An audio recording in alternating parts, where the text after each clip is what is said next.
Hello student, welcome to the Vidyadarshini digital classes. In the previous session, we have discussed about the introduction of the real numbers. Apart from that, we also discussed the Euclid division algorithm or Euclid division lemma. Student, let me ask you a question. What is the Euclid division lemma? Yes, given integers a and b, there exists a unique pair of integers p and q satisfying a is equal to bq plus r, where r is greater than or equal to 0 less than b. a మరియు b అనే రెండు పూర్ణ సంఖ్యలు ఇచ్చినప్పుడు a is equal to bq plus r అయ్యే విధంగా r is greater than or equal to 0 less than b అయ్యేటట్లు ఏకైక జత పూర్ణాంకాలు q మరియు rలు వ్యవస్థితమవుతాయి. ఇది యూక్లిడ్ భాగాహార విశేష విధి. దీనికి సంబంధించినటువంటి సమగ్ర సమాచారాన్ని మనం ప్రీవియస్ క్లాస్లో లాస్ట్ క్లాస్లో కూలంకషంగా చర్చించాం. దాంతోపాటుగా యూక్లిడ్ భాగాహార విశేష విధిని మనము ఏ విధంగా ఉపయోగిస్తాం, దాని యొక్క అనుప్రయుక్తాల గురించి అనువర్తనాల గురించి కూడా మనం మాట్లాడడం జరిగింది. యూక్లిడ్ భాగాహార విశేష విధిని ఉపయోగించి ఇవ్వబడ్డటువంటి సంఖ్యల యొక్క గాసాబాను ఏ విధంగా కనుగొనాలో మనము అభ్యాసం 1.1లో ఎక్సర్సైజ్ 1.1లో మనం సమస్యలను సాధించి చూడడం జరిగింది. ఈ ప్రీవియస్ క్లాసెస్కి సంబంధించినటువంటి వీడియోస్ యొక్క లింక్స్ని నేను డిస్క్రిప్షన్లో ఇస్తున్నాను. డిస్క్రిప్షన్లతో పాటుగా మీరు వీడియోలో ఎక్కడైనా టచ్ చేయగానే మీకు ఐ బటన్ వస్తుంది. ఆ ఐ బటన్లో కూడా ప్రీవియస్ వీడియోస్కు సంబంధించినటువంటి లింక్స్ ఉన్నాయి. స్టూడెంట్స్, ఒక విషయం ఏంటి అంటే ఆ వీడియోస్ చూసిన తర్వాతనే ఈ వీడియో చూడడానికి ప్రయత్నం చేయండి. మీకు సమగ్రమైన అవగాహన రావాలంటే ముందు ఆ వీడియో చూసిన తర్వాతనే ఈరోజు వీడియో చూడడానికి ప్రయత్నం చేయండి. Student, before going to discuss today's topic, observe this numbers. Yes, what do you observe? What do you see? ఏం గమనిస్తున్నారు? Yes, these are prime numbers. ఇవన్నీ కూడా ప్రధాన సంఖ్యలు. Very good student. Now let me ask you a question. What is the prime number? Can you define? Yes, the prime number is the number which is divisible by 1 and itself only. ఏ సంఖ్యకైతే 1 మరియు దానికదే కారణాంకాలుగా ఉంటాయో మనం ఆ సంఖ్యల్ని ప్రధాన సంఖ్యలు అంటాం. ఆ రకంగా ప్రధాన సంఖ్యలకు గరిష్టంగా 2 కారణాంకాలు మాత్రమే ఉంటాయి. ఆ 2 కారణాంకాలలో ఒకటేమో 1, రెండవదేమో అదే సంఖ్య. కాబట్టి ప్రధాన సంఖ్యలు అంటే ఎందుకు మనం చిన్న క్లాస్లోనే నేర్చుకొని వచ్చాం. సంఖ్యా వ్యవస్థలో ప్రధాన సంఖ్యలతో పాటుగా ప్రధాన సంఖ్యలు కాని సంఖ్యలు కూడా ఉంటాయి. చూడండి, ఈ నంబర్స్ని చూడండి. దీంట్లో ఉదాహరణకు 6ను తీసుకోండి. 6ను మనము ఏ విధంగా రాయొచ్చు, లేదా 6కు కారణాంకాలు ఏమై ఉంటాయో చెప్పగలరా? ఎస్, 6కు కారణాంకాలు 1 అంటే 6 అనేది 1 ఎక్కంలో పోతుంది, 2 ఎక్కంలో పోతుంది, 3 ఎక్కంలో పోతుంది మరియు 6 ఎక్కంలో కూడా పోతుంది. కాబట్టి 6 యొక్క కారణాంకాలు 1, 2, 3 మరియు 6. ఆ రకంగా 6కి 4 కారణాంకాలు ఉన్నాయి. మనం 2 కారణాంకాలు మాత్రమే ఉండి దాంట్లో ఒక కారణాంకం 1, రెండవది అదే సంఖ్య అయితే వాడిని ప్రధాన సంఖ్య అన్నాం కదా. మరి దీన్నే సంఖ్య అని పిలుస్తాము. దీనికి 2 కన్నా ఎక్కువ కారణాంకాలు ఉన్నాయి కదా. వీటిని ఏం సంఖ్యలు అంటారు? మీకు అందరికి తెలుసు. చెప్పండి, ఏమంటారు? ఎస్, వీటిని సంయుక్త సంఖ్యలు, కాంపోజిట్ నంబర్స్ అంటాము. ప్రధాన సంఖ్యలు కాని వాటిని మనము సంయుక్త సంఖ్యలు అంటాం. ఈ ప్రధాన సంఖ్యలు, సంయుక్త సంఖ్యలు, కారణాంకాలు అన్నటువంటి కాన్సెప్ట్స్ని మనము చిన్న క్లాస్లోనే మాట్లాడడం జరిగింది. మరి ఇప్పుడు చర్చించాల్సినటువంటి సందర్భం ఏమొచ్చింది? ముందు మీకు తెలుసుకుంటారు. ఎందుకు ఇప్పుడు ఆ విషయాన్ని, పాత విషయాన్ని మనం ఇక్కడ చర్చిస్తున్నాం అన్న విషయం త్వరలో మీకు తెలుస్తుంది. పిల్లలు, ఈ పట్టికను గమనించండి. ఏం గమనిస్తున్నారు?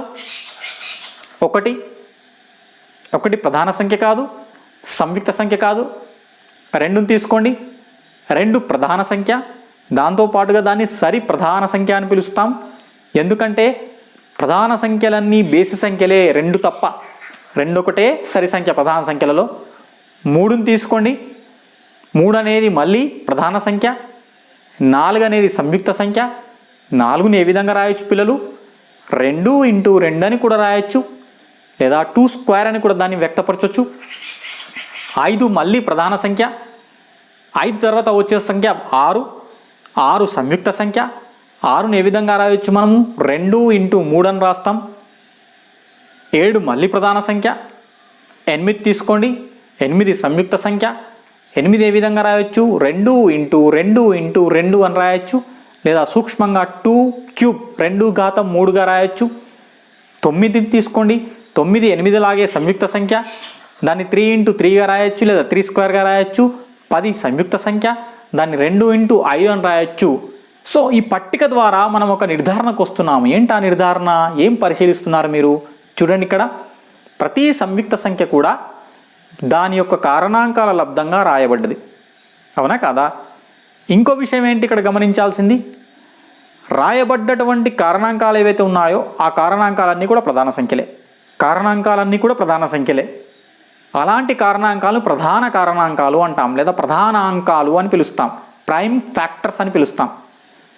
సో ఆ రకంగా మనం ఈ చర్చ ద్వారా ఒక నిర్ధారణకు రావచ్చు. ఏంటి ఆ నిర్ధారణ అంటే, ప్రతి సంయుక్త సంఖ్యను దాని యొక్క ప్రధాన కారణాంకాల లబ్ధంగా రాయవచ్చు. Every composite number can be written as the product of their primes. So ఈ నిర్ధారణకు మనము ఈ చర్చ ద్వారా రావచ్చు. ఇంకో విషయం చూడండి, ఇక్కడ ఆ రాయబడ్డటువంటి లబ్ధం ఏదైతే ఉందో ఆ లబ్ధం అనేది ఏకైకము, యూనిక్. దీన్ని విధంగా రాయడాన్ని మనం ఏమంటామంటే ప్రధాన కారణాంకాల విభజన అంటాం, ప్రైమ్ ఫ్యాక్టరైజేషన్. చిన్న క్లాస్లో నేర్చుకున్నాం మనం. దీన్ని ఏమంటాం మనం? Prime factorisation. సో ఈ ప్రైమ్ ఫ్యాక్టరైజేషన్ ఏదైతే ఉందో అది యూనిక్. యూనిక్ అంటే ఏంది? ఇక్కడ ఏమర్థం? ఏకైకము అంటున్నాం. ఎందుకు? ఉదాహరణకు 35 తీసుకోండి. 35ని ఏ విధంగా రాయొచ్చు? 5 × 7 అని రాయొచ్చు, లేదా 7 × 5 అన్న రాయొచ్చు, అవునా కదా? ఏ విధంగా రాసినా కానీ 35ని మనము 5 మరియు 7ల యొక్క లబ్ధంగా మాత్రమే రాయగలం. సార్ 1 × 35గా రాయొచ్చు కదా అంటారా? 1ని కాసేపు పక్కన పెట్టేసేయండి. 1ని కాసేపు పక్కన పెట్టేసేయండి. పక్కన పెట్టేస్తే మనం 35ను కారణాంకాల లబ్ధంగా రాయాలి, వేరే కారణాంకాల లబ్ధంగా రాయాలనుకుంటే ఖచ్చితంగా దాన్ని 5 × 7 అన్న రాయాలి, లేదా 7 × 5గానన్నా మనం వ్యక్తపరచవచ్చు. ఆ రకంగా ఈ లబ్ధం అనేది మనం ప్రధాన కారణాంకాల యొక్క వరుస క్రమాన్ని పట్టించుకోకపోతే ఆ లబ్ధం అనేది ఏకైకము. 5 × 7గానన్నా రాయాలి, లేదా 7 × 5, వేరే మార్గం ఏం లేదు మనకు, ఏకైకము. So this prime factorisation is unique. So ఈ మొత్తం నిర్ధారణనే ఇప్పుడు ఈ చర్చనంతనే మనము ఈ మొత్తం చర్చని ఏమని పేరు పెట్టి పిలుస్తారంటే, ఈ మొత్తం చర్చనే మనం ఒక సిద్ధాంతం పేరుతో పిలుస్తాం. దాన్నే ప్రాథమిక అంకగణిత సిద్ధాంతము. ప్రాథమిక అంకగణిత సిద్ధాంతము, the fundamental theorem of arithmetic అంటాం. ఏం చెప్తుంది the fundamental theorem of arithmetic అంటే, every composite number can be written as the product of their prime. The prime factorisation is unique if ignoring the order of the factors అని చెప్తుంది. అంటే ప్రతి సంయుక్త సంఖ్యను కూడా దాని యొక్క ప్రధానాంకాల యొక్క లబ్ధంగా వ్యక్తపరచొచ్చు. ఆ లబ్ధం అనేది ఏకైకము. ఒకవేళ గనక ప్రధానాంకాల యొక్క వరుస క్రమాన్ని పట్టించుకోనంత వరకు ఆ లబ్ధం అనేది ఏకైకము. ఈ సిద్ధాంతాన్ని మనము ప్రాథమిక అంకగణిత సిద్ధాంతం అని పిలుస్తాం. సో దీన్నే ఇంగ్లీష్లో the fundamental theorem of arithmetic అని పిలుస్తాం. కేవలం 10 వరకు మాత్రమే కాదు. ఉదాహరణకు 240 అనేటువంటి ఒక సంఖ్యను తీసుకోండి. ఏ విధంగా రాయొచ్చు 240ని మనం? 3 × 80, అవునా కాదా? 3 80లు 240 కదా. ఇక్కడ 3 ప్రధాన సంఖ్య పక్కన పెట్టేసేయండి. 80 అనేది సంయుక్త సంఖ్య. మళ్ళీ 80ని ఏ విధంగా రాయొచ్చు? 2 × 40 అని రాయొచ్చు. మళ్ళీ 40 సంయుక్త సంఖ్య. 40ను 2 × 20 అని రాస్తాం. 20 మళ్ళీ సంయుక్త సంఖ్య, దాన్ని 2 × 10 అని రాయొచ్చు. 10 మళ్ళీ సంయుక్త సంఖ్య, దాన్ని 2 × 5 అని రాయొచ్చు. ఆ రకంగా 240ని మనము దాని యొక్క ప్రధాన అంకాల యొక్క లబ్ధంగా ఈ విధంగా వ్యక్తపరచవచ్చు. కాబట్టి ప్రతి సంయుక్త సంఖ్యను మనము ప్రధాన కారణాంకాల లబ్ధంగా వ్యక్తపరచవచ్చు అన్నటువంటి ఒక నిర్ధారణకు వచ్చాము.